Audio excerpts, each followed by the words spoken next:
Hello, hello, hello. Welcome, everybody. It's Susan from Unstoppable Women in Business. And I'm so happy to be here today with you. Welcome to Women Running Funnels. This is a LinkedIn Live show that is sponsored by Unstoppable Women in Business. And it's good to be here with you. Here's the thing. I try to multi-stream this on YouTube and Facebook. Sometimes it works, sometimes it doesn't. I'm not a technology giant. So if you're watching this stream live with me on LinkedIn or any of those other platforms, please drop a hello in the comments and let me know you're here. I can see the comments now. If you have any questions as we go along the way, I would love for you to be able to pop those in there, and I'll do my best to answer everyone's questions as we move along. We're diving into a really cool topic today. This is one that I have a lot of conversation with my clients on the regular basis, because it's a natural conversation that comes when your business is growing, right? You start out as a solopreneur, you're doing a lot of one-on-one selling at that time. You're just reaching out, to people or to your ideal, in essence, prospects, and just offering services. And I call that one-to-one selling. But at some point along the way, you need to shift, or you're ready to shift to a one-to-many approach via a launch funnel, right? And there isn't a clear-cut question to answer, like when is the right time to do this? How is the right time to do it? But I'm really going to try today to kind of talk about launching and all these different things from a bunch of different angles.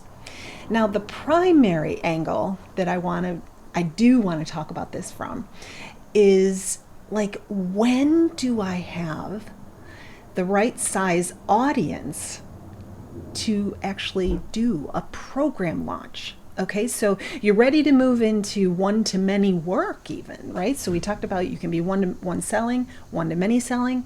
It comes usually when you're ready to change from one-to-one client work into one-to-one or one-to-many programs or masterminds, or anything that you do that brings you to a larger level. Sometimes folks want to do workshops, or they want to do different things that bring people together, group coaching, whatever it might be. So when you're ready to move from a one-to-one selling environment to a one-to-one one-to-many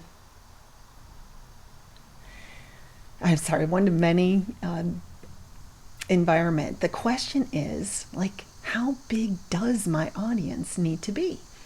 And when do I know when it's the right time? And that is what we're here to talk about today. We're going to approach this from kind of a metrics. I hate to even say the word metrics because I know that means math to you, and we're going to really approach it from a very logical standpoint, because if you want to know how big your audience size has to be, it does involve a little bit of math. But before we go there, before we go into the metrics conversation about audience size, why don't I take a really quick run at defining what I mean by audience, okay? Because I know everybody out there has a different way of promoting themselves, and they have different terminology around who their quote-unquote audience is. So I thought it would be good to really just kind of dive in to the different types of audiences that you should be gathering around you, okay, as a business owner. All right, so first of all, you have to have audiences of your own that you own, and I like to say it that way because I love to encourage my clients to create really solid, quality email lists.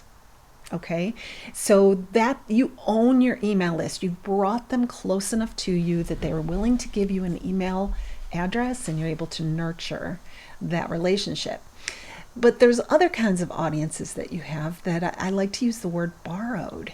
And those are the ones that are, more like social media. audiences. And why you might be saying, like, why does she call it a borrowed audience?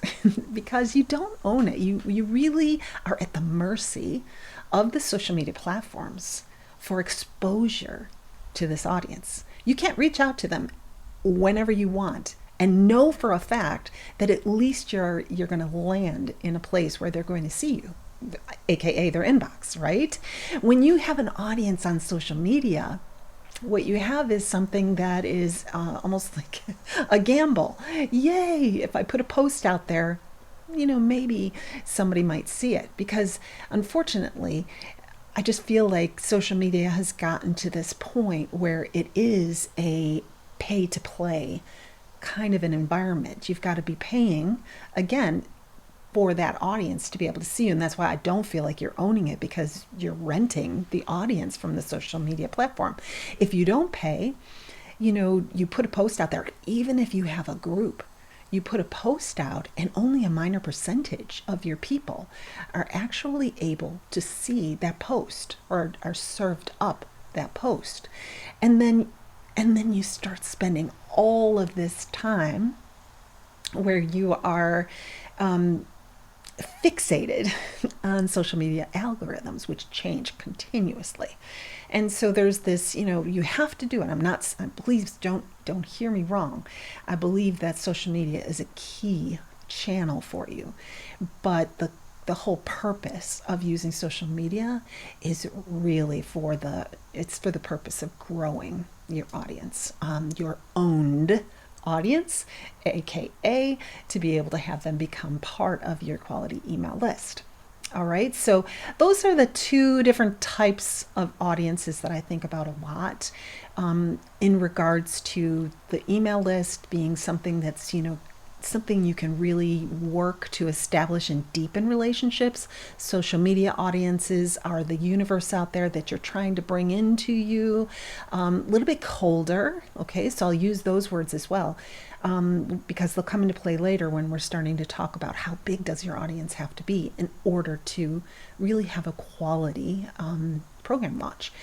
So the colder the audience, the larger it has to be, because number wise, you're not going to get the conversion rates that you would get from a warm audience. A warm audience knows you, they've started to like you because of what you've done to nurture that relationship, and they're willing to give you a little bit more FaceTime, right? So they're willing to be more open to anything that you're putting out there if they are the right kind of client and they're willing and they're interested in what you offer. All right. So when I think about having a large enough funnel, it not only includes your email list and your social media channels, but there are other audiences. And these are audiences that you really need to nurture over a longer period of time, so that you bring them closer to you. But there's ways that you can get in front of audiences that work extraordinarily well. And what I mean by that is you can, obviously you can go out and join a networking group. That's technically an audience. And you can get to know people, you can nurture relationships and be able to bring them closer to you. I've been able to do that in a really strong way with several different networking groups, and especially in the networking group where I speak on a frequent basis. Man, that has been just a great way to grow an audience, because they are seeing me. I'm borrowing the audience. It belongs to the network, but I get up in front of them and I speak, and now they've seen me, they've heard me, they know what my style is, they know they can trust me. There's just this special bond that happens. And if I've got a great list building funnel with a lead magnet in place, I can draw them into my list and begin to really own that relationship to nurture it. So that's another type of an audience. Now, the other types of audiences that I love to use and have had great success with is sponsorships. So there's all kinds of summits, speaking events, different things that are going on where you can pay. Again, it's a paid sponsorship. You can pay to speak, you can pay to have a booth. But I can tell you right now, the investment that you make in those types of nurturing events go a long way to building your email list and bringing people closer to you, adding them into the place where you can own that relationship. So finding different audiences that you can do speaking and sponsoring of events is an awesome way to get in front of an audience that could become yours. The last thing I'll talk about is I believe that everyone, especially through networking, comes across people that are advocates of what you do. They might be someone who has a similar avatar. They bump up against you. You offer something a little bit different, and it would be a great partnership. And so finding affiliate relationships or power partners where you can tap into their audience. I have this, because I do women entrepreneurs that are growing their audience and growing their businesses. I have a very, very good relationship with a book publisher, and I love to bring her in. And I refer clients to her all the time, and she promotes my events when I'm having something. And so there's this yin and yang. Again, it's a borrowed relationship, but if you're able to leverage that and have some of your affiliate or your advocates audience come to your event. Now you have their email in your list. You're building the list, a quality list of warm relationships, and it makes it so much easier when you go to run an event or a program launch that you've got this list that is something that you can tap into and really help you understand what you have, what you need in order to run a successful launch. All right, so that's kind of what I mean by audience. There's a lot of different dynamics to it, a lot of different angles. It's not cut and dry, almost like anything that we do in funnel management or in sales and marketing. But I wanted to really get clear that you have to have a broad perspective around audience. Sometimes when you say audience, people think I'm just talking about social media, and that is far, far from my perspective on it. All right, so now it's time to get serious. Let's talk about numbers, because the focus of today is all about how large of an audience you need to be able to run a successful sales event. And when you're thinking about a question like this, what I love to do is start with the end in mind. Okay, so you want to have a successful event to be able to be at the top. That's the start of your program launch, is to have a sales event. And so the question is, like, what does success, like, how would you define success? And the way that I normally see success defined is especially when you're inviting people to an event, is in two ways. Normally, you have a goal that you set, and the goal is revenue driven. I'm laughing to myself because it sounds so kind of like sinister, but it isn't. This is business, people. When you're running, a program launch, you have a certain number of seats that you want to sell in a program, or you have a certain dollar amount that you have in mind. And in order to get there, you need to have a certain number of people that you're making offers to. And a program launch with a sales event in it is really just the top end of how do I get to those people to be able to make offers, whether it's a one-to-one offer or one-to-many offer. And so I'm going to switch over here to my iPad. Let's bring that in. Oh, and it's not there. Give me a second, because this is really important. It'll just take me a second. There we go. I got it. Ooh, guys, you're seeing behind the scenes stuff that no one should ever have to go through. All right, here we go. So what I was mentioning is when you set or you start your thoughts around audience size, I don't go right to audience.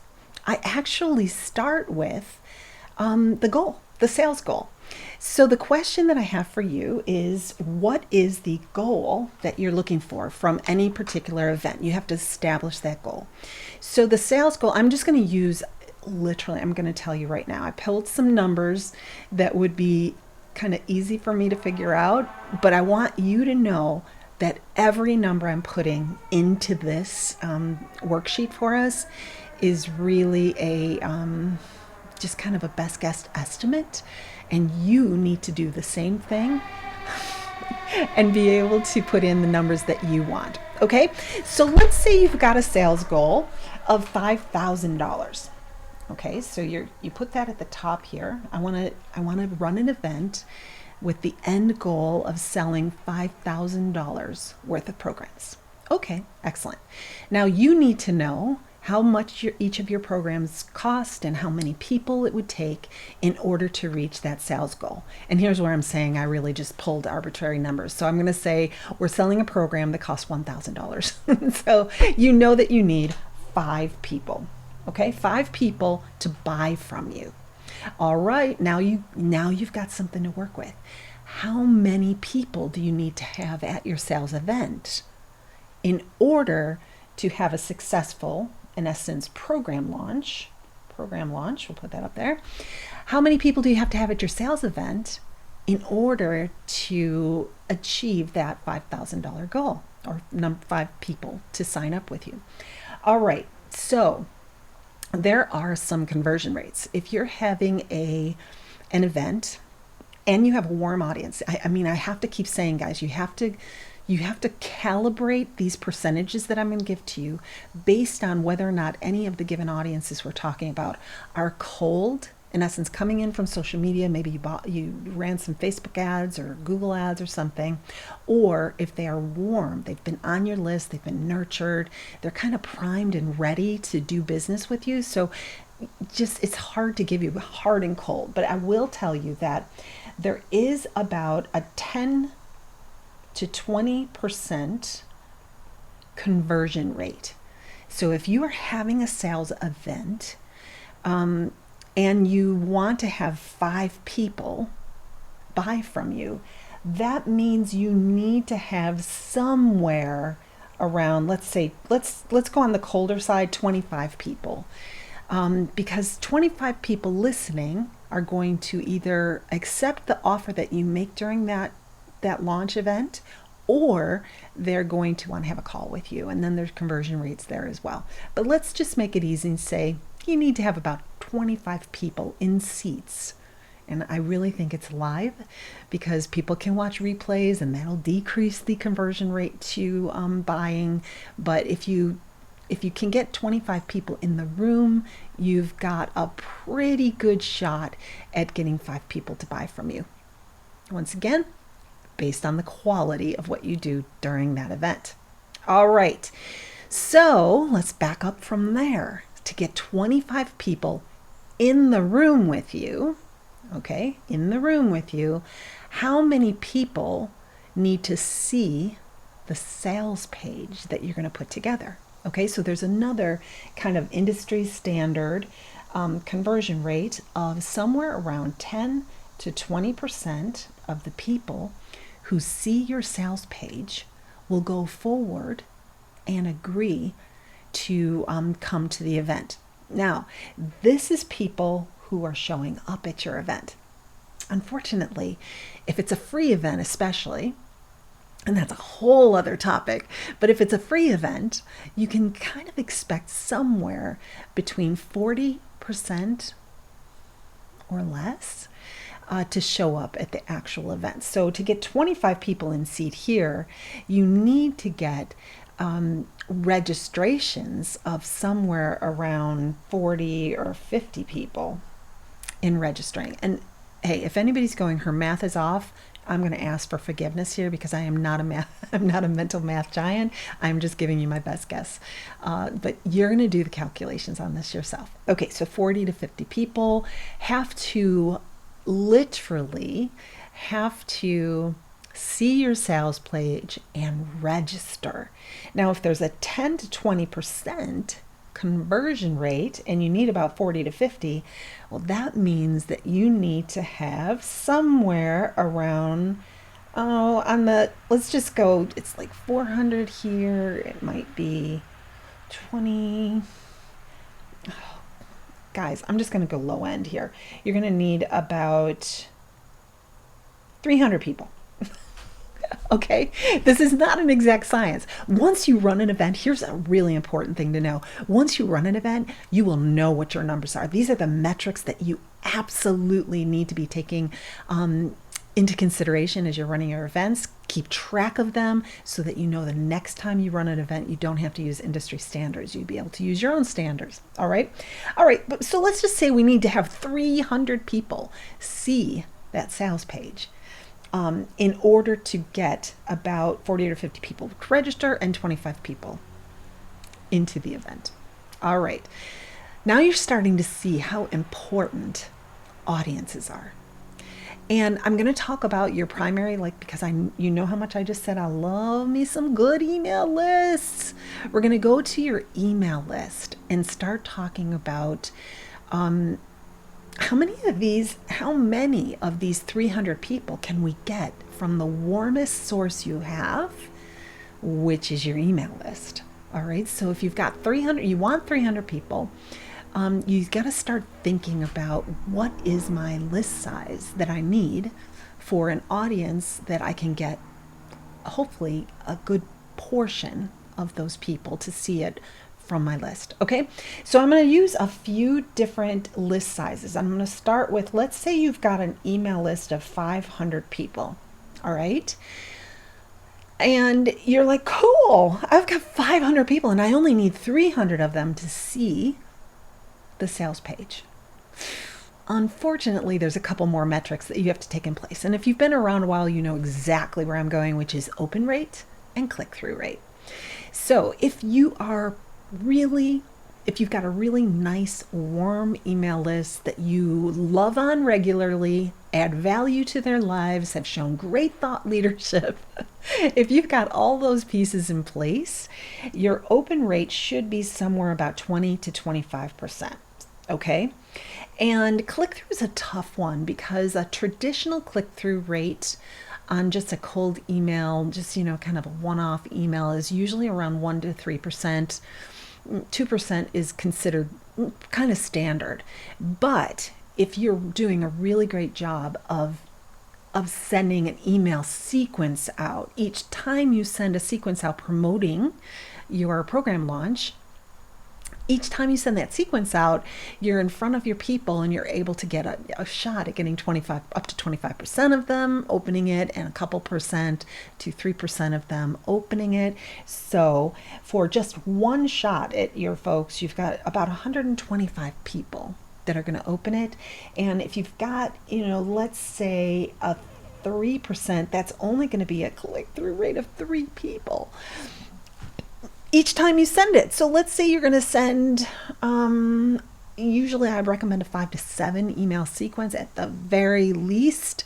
It can be much more than that, but let's say you do it a few times and each time you're able to gather 3 people. You might even get up to, let's say 15. Right? Because there's the lurkers who won't do it the first time, but they might do it the next time. Okay, so they're going to click on the sales page, but now, remember, the people who click on the sales page then have about 10 to 20% conversion rate. So you can see how the numbers start to really be important. And one thing I will say is if people do come from your email list and are directed to your sales page, I can definitely say I personally and many of my clients have seen a 50% conversion rate from sales page to event. And they also show up more in a stronger way. I cannot hone in enough on how important a really loved on email list is to you. So that's for 500. So okay, it's going to be tough to hit the sales goal you're talking about if you don't have even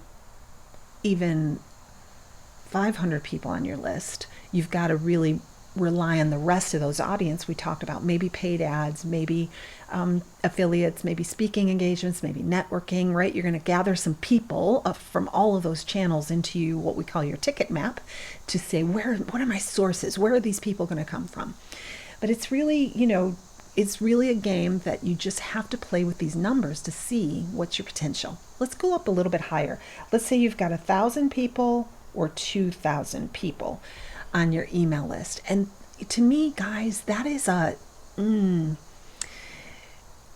my gut instinct is for a typical type of program launch, you're in the ballpark of 1,000 to 2,000 people being something quite solid. If you've got that on your email list, you're going to have a pretty successful launch, right? If you're doing all the things right. So because let's work that through. So if you've got 1,000, you've got about a 250 person open rate, and a 2,000 would give you 500 people opening that email. You see what a difference it makes as your list grows to the number of eyeballs that you're getting on your nurturing campaign and your promotion campaign. And so now if you've got a click-through rate, and you're talking about multiple emails, now you're talking about 45 to 50 people, and maybe here you're talking about 90 to 100 people. Well, this is awesome, because as they come up towards the how many people need to see the sales page, you're getting closer and closer to being able to have enough eyeballs on your sales page. And if they're warm and they are, fans, then the conversion rate for your, and if you create a really kick butt sales page, your conversion rate is going to be amazing. So every number that is in this list is a number that you need to have a really strong kind of grasp of. And so one thing I would say to you as we kind of wrap this baby up is you can nurture, you can get out there and, I hate to use the word hustle. It's such a, it's such a word that kind of brings people bad sentiments right now. But when you're doing a launch, a program launch, you want to be in what I call sprint mode. Okay, so sprint mode means I am going to hustle a little bit. I am going to set my sights on what I want to do, and I'm going to find the audience for it. Okay, so what I've shown for you here is the logical, like this is where I'm going to find it from. What I would also do is I would be putting all down the different other audiences that I spoke to you about, and how many tickets or how many seats I can kind of rely on from those channels. Okay, so it gives you a very clear picture that either you are pretty doggone close to being able to do a successful launch, or you still have some work to do in growing your audience. But if you are close, I'm going to say this about the sprint mode. This is where the grit in sales comes into play. You can do a lot of things by just working those channels, promoting to a level that you feel comfortable, but with urgency. Don't just sit back and say, well, I put out an email and nobody came, right? It doesn't work that way. You do have to do just a little bit of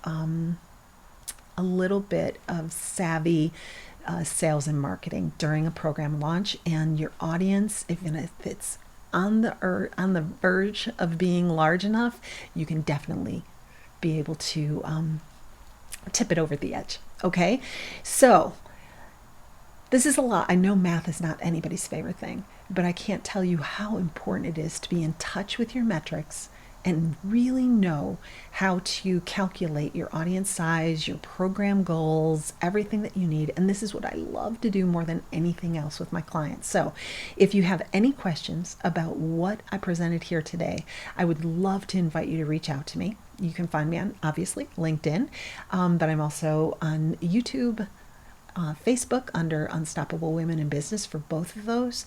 And I would love to have a conversation with you about this. Program launches, hands down, are the way that I've grown my business more than anything else that I've done. It's great to get out there and meet people and make offers one-on-one, but when you move to the one-to-many and you're able to capitalize on a larger scale, your time and efforts on a larger scale, it really makes all the difference in the world.